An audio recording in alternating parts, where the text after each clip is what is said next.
الحمد لله رب العالمين والصلاة والسلام على رسول الكريم أما بعد فأعوذ بالله من الشيطان الرجيم بسم الله الرحمن الرحيم ومن يطع الله والرسول فأولئك مع الذين أنعم الله عليهم من النبيين والصديقين والشهداء والصالحين وحسن أولئك رفيقا صدق اللہ العظیم۔ واجب الاحترام سامعین، السلام علیکم ورحمۃ اللہ وبرکاتہ۔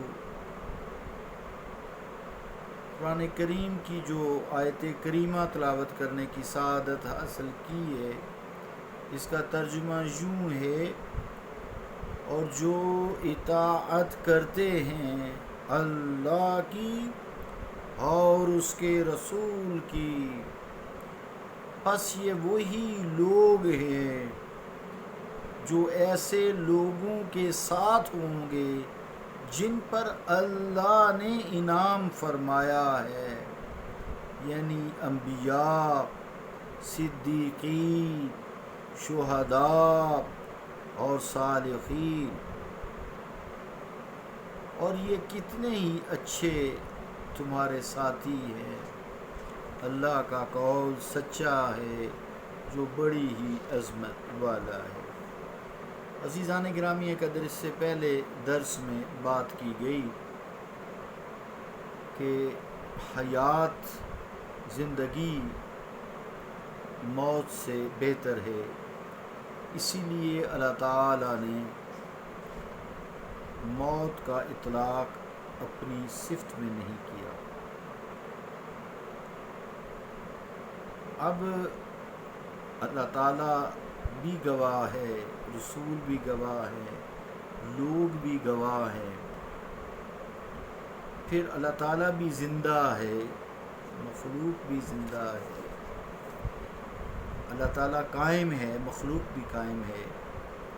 اس کو سمجھنے کی ضرورت بھی ہے کہ اللہ تعالیٰ نے کچھ صفات انسان کو عطا کی ہیں جو اس میں بھی ہیں، یعنی حضرت انسان میں صفات تخلیق کی ہیں، جبکہ اس کی صفات ذاتی ہیں۔ جسے گواہ کی بات کی، اللہ تعالیٰ بھی گواہ ہے، اور عدالتوں میں گواہی بھی چلتی ہے، گواہ اسے ہی کہتے ہیں، اور کوئی گواہ تو نہیں ہے۔ اللہ بھی زندہ ہے، مخلوق بھی زندہ ہے۔ اللہ بھی علیم ہے، لوگ بھی علم والے ہیں۔ اللہ بھی حکیم ہے، لوگ بھی حکیم ہیں، بلکہ ہم تو کہتے ہیں ہم جناب حکیم کے پاس جا رہے ہیں۔ اللہ بھی خبیر ہے، خبر رکھتا ہے، لوگ بھی خبر رکھتے ہیں۔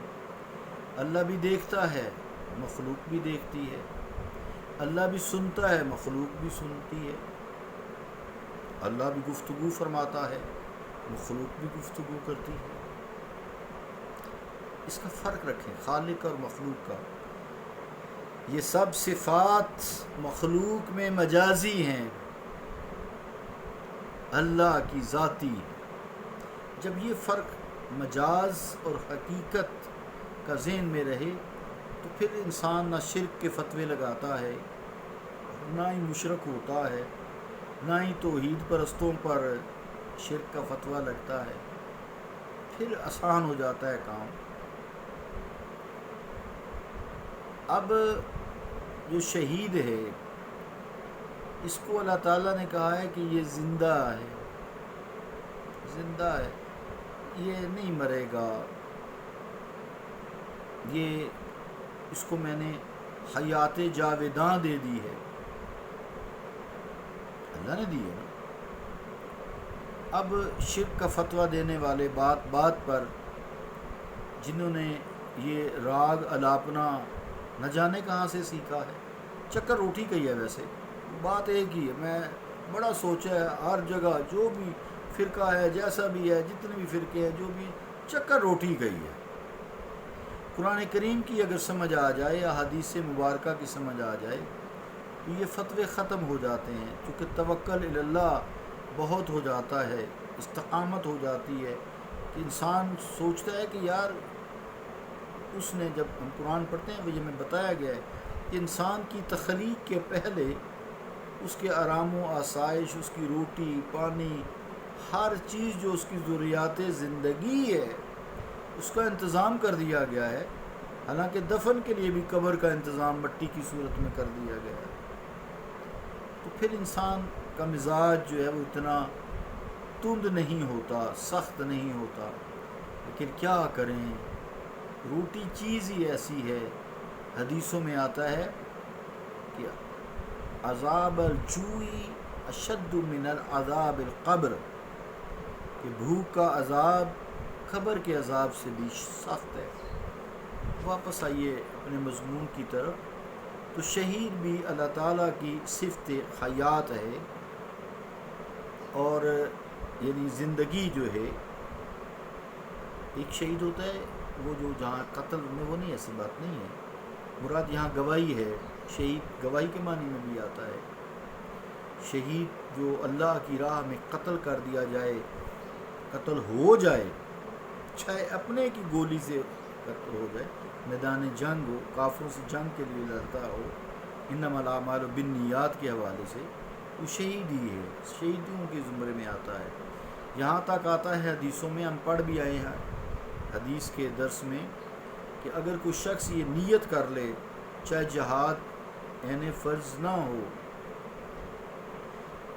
کہ میں جب بھی موقع ملا اپنی جان کا نذرانہ پیش کر دوں گا، تو حدیث میں آتا ہے کہ اگر وہ بستر پر فوت ہوتا ہے تو وہ بھی شہید ہے، لیکن افضل شہید وہی ہوتا ہے جو اپنی گردن کٹائے، جان کی بازی لگائے۔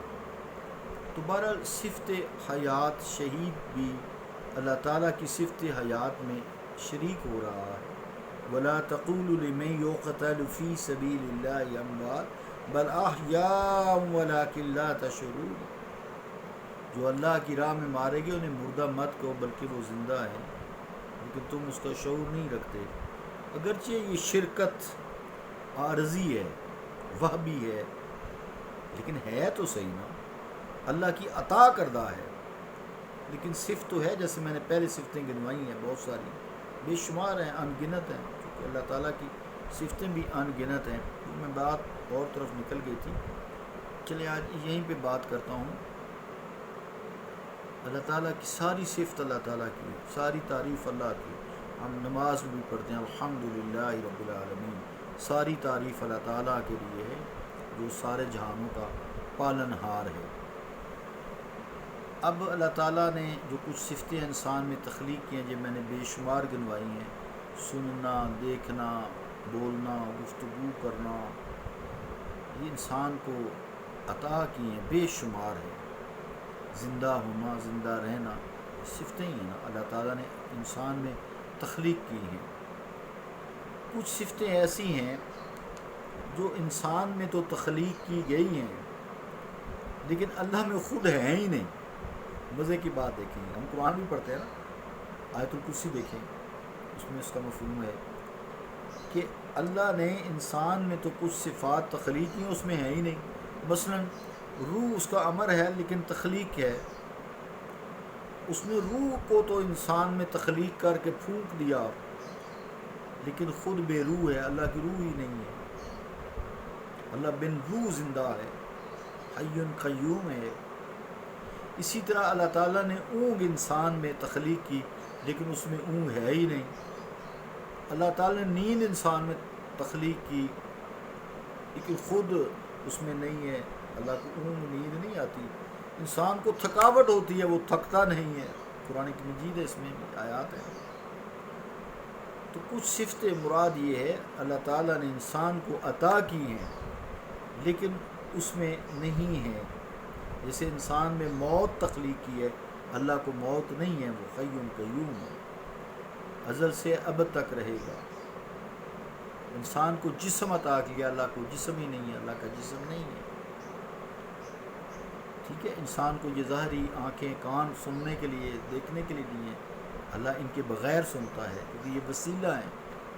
تو معلوم ہوا کہ اللہ تعالیٰ نے وسیلہ کے لیے، انسان کی ہیلپ کے لیے بہت ساری چیزیں اس میں تخلیق کی ہیں، لیکن اللہ تعالیٰ یہ سارے عیب ہے، ہاتھ عیب ہے اس کے بغیر گرپ نہیں کر سکتے، آنکھ عیب ہے اس کے بغیر دیکھ نہیں سکتے، کان عیب ہے اس کے بغیر سن نہیں سکتے۔ اللہ میں یہ نہیں ہے کیونکہ سبحان اللہ ہے، وہ اللہ ہر عیب سے پاک ہے۔ یہ بات آپ کو سمجھ آ گئی ہوگی۔ کچھ صفتیں اس نے انسان میں تخلیق کی ہیں لیکن اس میں خود نہیں ہیں، وہ حی قیوم ہے۔ اللہ رب العالمین وحدہ لا شریک ہے اپنی ذات میں، صفات میں۔ جب یہ رہے گا بات تخلیق کی ہیں تو وہ انسان میں ہے، جیسے اللہ تعالیٰ نے نور عطا کیا ہے، مصطفیٰ کریم علیہ السلام کی تخلیق نور سے ہوئی ہے، فرشتوں کی تخلیق نور سے ہوئی ہے، بڑی بات ہے۔ اور نور وہ عطا بھی کرے گا جبکہ وہ خود بھی نور ہے۔ اللہ نور السماوات والارض، اللہ زمین و آسمان کا نور ہے۔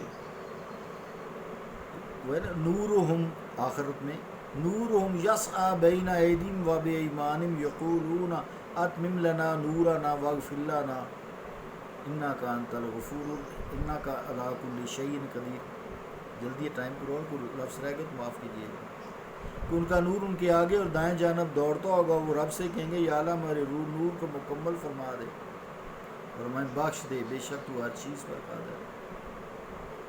اللہ رب العالمین کی آج کے درس میں یہ ہے کہ کچھ صفات اللہ کی ہے، انسان نے عطا کی ہے۔ اگر کوئی شخص کسی شخص کو نام بھی رکھ دے یا کوئی ایسا علیم حکیم رحمان رحیم، کوئی ایسی بات نہیں ہے گھبرانے والی۔ یہ ساری صفتیں انسان کی فانی ہیں، اللہ کی ساری صفتیں لا فانی ہیں۔ تو شرک کا فتویٰ نہیں دینا چاہیے ایسی خام خواہ بات بات پہ قلم دعات ہاتھ میں ہے، شرک اعضا شرک، ایسی باتیں نہیں ہیں۔ تو جب انسان اس طرح کا کنسیپٹ عقیدہ اپنا لیتا ہے، عقیدہ توحید اس کا درست ہو جاتا ہے، اللہ تعالیٰ کا پھر قرب حاصل ہوتا ہے۔ اللہ رب العالمین، وقت بہت ہو گیا، پورا ہو گیا وقت کافی زیادہ۔ اللہ ہم پہ رحم فرمائے، کرم فرمائے اور ہمیں عقیدہ توحید پہ پکا صحیح طرح کاربند فرمائے۔ صلی اللہ تعالیٰ علی رسول خیر خلقہ محمد وعلی آلہ واصحابہ اجمعین برحمتک یا ارحم الراحمین۔